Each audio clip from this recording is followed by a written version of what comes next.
এটা হচ্ছে ঢেঁকি শাক। আমি আজকে ঢেঁকি শাকের রেসিপি দেখাবো। ঢেঁকি শাক কীভাবে রান্না করতে হয় দেখুন।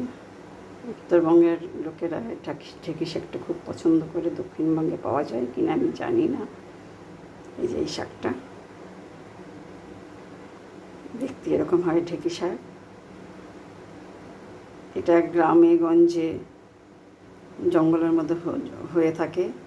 এটার মধ্যে কোনো পেস্টিসাইড বা সার দেওয়া হয় না। সেক্ষেত্রে এটা খাওয়াও খুব উপকার। এই শাকটা প্রচুর আয়রন, ক্যালসিয়াম, প্রচুর ভিটামিনস আছে। আজকে আমি ঢেঁকি শাক কী করে রান্না করতে হয় সেটা আমি দেখাবো। এই ঢেঁকি শাকের যে ডগাগুলো আছে, এই যেগুলো কচি এরকম হাত দিয়ে চট করে ভেঙে যায়, সেই সব ডগাগুলোকে আমি বেছে নেব। যে এভাবে ঢেঁকি শাকটাকে আমি বেছে নেব। কচি অংশটাই নেবেন, যেটা শক্ত হয়ে গেছে সেটা নেবেন না। যাতে একটু ই করলে এই যে ভেঙে যাচ্ছে ঢেঁকি শাক। দেখতে কেমন দেখুন। আমি এখন ঢেঁকি শাকটা বেছে নেব। ঢেঁকি শাকটা আমি বেছে নিয়েছি, দেখুন কচি অংশগুলো ভেঙে নিয়েছি। ঢেঁকি শাক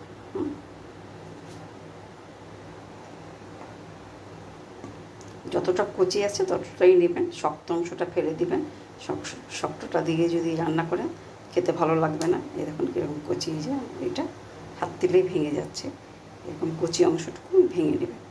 আমার আগে পুরোটাই একটা কচি, গড়াটা আমি ফেলে দিয়েছি। এই দেখুন কত সুন্দর কচি একদম ঢেঁকি শাক। এটা অনেকে ঢেঁকি শাক চেনেন না, তাই ভালোভাবে একটু শাকটাকে দেখিয়ে নিলাম। ঠিক আছে, রান্না খুবই সহজ, খুব তাড়াতাড়ি করে রান্না হয়ে যায় এটা। আমি শাকটাকে এখন ধুয়ে যতটা মিহি করে পারবো কুচিয়ে নেব। আগে ধুয়ে নিতে হবে, কুচিয়ে ধুলে তো সব তো ধুতে গিয়ে সব চলে যাবে। সেই জন্য আগে কুচিয়ে নিয়ে তারপরে ধুতে হবে। আগে ধুয়ে নিয়ে তারপরে, ভুল বললাম, আগে ধুয়ে নিয়ে কুচাতে হবে। শাক সবসময় শাক ধুয়ে কাটতে হয়, কেটে ধুতে যাবেন না, তাহলে শাকের গুণটাও নষ্ট হয়ে যায়, অনেকটা চলে যায়। ধুয়েই কাটবে। শাকটা রান্না করার জন্য আমি গার্লিকের কুচি নিয়েছি, রসুন কুচিয়ে নিয়েছি, লঙ্কা নিয়েছি, কাঁচা লঙ্কা, একটা শুকনো লঙ্কাকে আমি দু টুকরো করে নিয়েছি। শাকটাকে আমি এভাবে কুচিয়ে নিয়েছি। দেখুন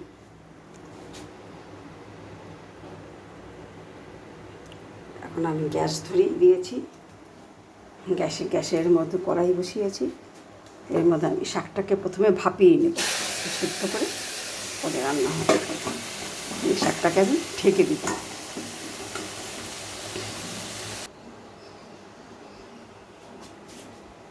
শাকটাকে আমি ঢাকা দিয়ে ভাপিয়ে নিচ্ছি। এখন ঢাকনাটা খুলে নেব। শাকটা আমার ভাপানো হয়ে গিয়েছে, এখন আমি তুলে নেব এটাকে। শাকটা আমি ভাপিয়ে ঢেলে নিয়েছি। এখন উনুনে কড়াইটা গরম হয়ে গেছে। আমি রান্নাটা সরিষার তেল দিয়ে করব, তাই তেল দিয়ে দিলাম।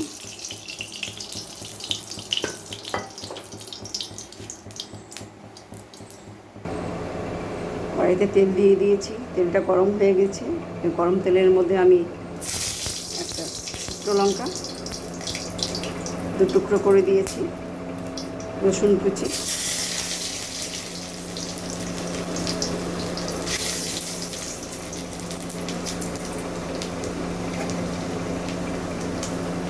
কালো জিরে, সামান্য কালো জিরে,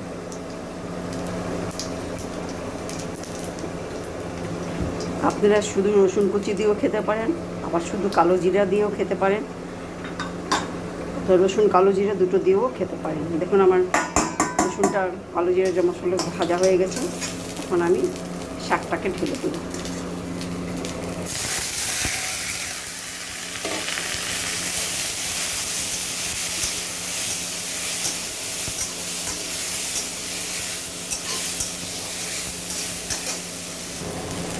শাকের মধ্যে আমি কিছুটা লবণ দিয়ে দিলাম।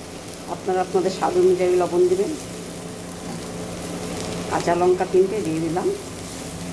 আপনারা ঝাল কম খেলে 2টো দেবেন।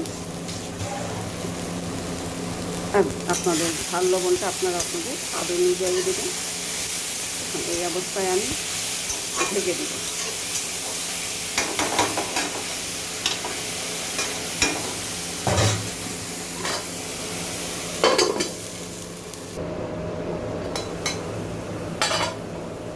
লবণ দেওয়ার জন্য সামান্য জল ছেড়েছে, জলটা আমি শুকিয়ে নেব। দেখুন